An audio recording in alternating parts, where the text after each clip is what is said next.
தினம்தோறும் விளக்கேற்ற நல்ல எண்ணெய் இதயம் நல்லெண்ணெய். இருந்தாலும் இந்த யுத்தம் எப்படி நம்ம அணி வெற்றி பெறுவதற்கான வாய்ப்பு இருக்கா? மீண்டும் ஒருங்கிணைவதற்கான வாய்ப்பு இருக்கா? அனைத்து இந்திய அண்ணா திராவிட முன்னேற்ற கழகம் ஒன்றிணைய வேண்டும் என்ற தத்துவத்தின் அடிப்படையில் அது எந்த ரூபத்தில் எப்படி வந்தாலும் நான் முழு மனதோடு வரவேற்கிறேன்.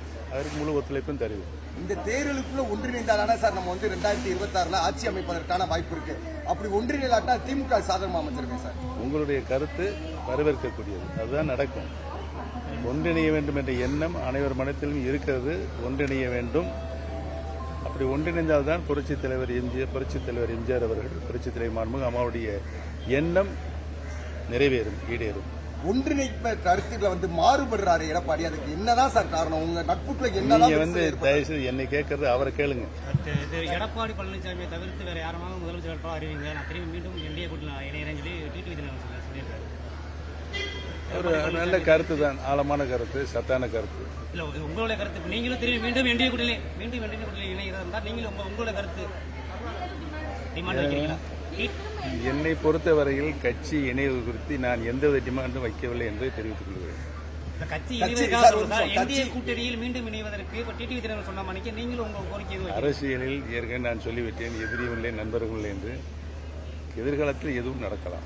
ஒன்றிணைந்தால் முதலமைச்சர் வேட்பாளராக எடப்பாடி பழனிசாமியை நீங்க ஏத்துக்குவீங்களா? ஒரு மனதார திருப்பி ஒன்றிணைவதற்கு எடப்பாடி பழனிசாமி சரின்னு சொல்லிட்டா நீங்க அவரை முதலமைச்சர் வேட்பாளராக ஏற்றுக்கொள்வதற்கான பல பிரச்சனைகளை பேச வேண்டியிருக்கிறதுல. இன்னைக்கு 6 கேஸ் நீதிமன்றத்தில் இருக்கு. அந்த நீதிமன்றத்தினுடைய வழக்கு எங்களுடைய தர்ம யுத்தத்தினுடைய அடிப்படை கூறுகள் சம்பந்தமாக அது இருக்கிறது. அது நிறைவேறுகின்றதில் நாங்கள் யோசனை செய்வோம். சார், செங்கோட்டையன் சாருடைய முயற்சி வெற்றி பெறுவதற்கான வாய்ப்புகள் இருக்கா சார்? சாத்தியக்கூறுகள் இருக்கா சார்? என்னை பொறுத்தவரையில் அவர் எடுத்திருக்கின்ற முயற்சி உறுதியாக வெற்றி பெறும். வெற்றி பெற என்னுடைய வாழ்த்துக்கள். செங்கோட்டையன் அவர்கள் டெல்லிக்கு அழைப்பு விட்டுருந்தாங்க. நீங்க உங்களுக்கு அழைப்பு எதுவும் வந்திருக்கா சார்? இதுவரை இல்லை சார். இன்னொரு விஷயம் சார், அதாவது அதிமுகவை துண்டாடி விளையாடுவதை பாஜக ரசிக்கிறது. அந்த மாதிரியான விஷயத்தை எதுவும் அரசியல் நோக்கத்தோட பிஜேபி பண்ணல. நான் அது மாதிரி எண்ணவில்லை. நாடாளுமன்ற தேர்தலில் என்டிஏ கூட்டணியோட தனிச்சு நின்றீங்க. ஒரு தொகுதியில் வெற்றி வாய்ப்பு இழந்தாச்சு. இப்ப என்டிஏ கூட்டணியில இல்ல. இப்ப வர தேர்தலில் நீங்க போட்டியிட்டு உங்களோட வெற்றி உடனே கருத்துக்களையும் கொள்கைகளையும் கோட்பாடுகளையும் கேட்டால் எப்படி சொல்லுவது? பொறுத்திருந்து பாருங்கள். தேர்தல் வர வர வர வர உங்களுடைய எண்ணம் நிறைவேறும்.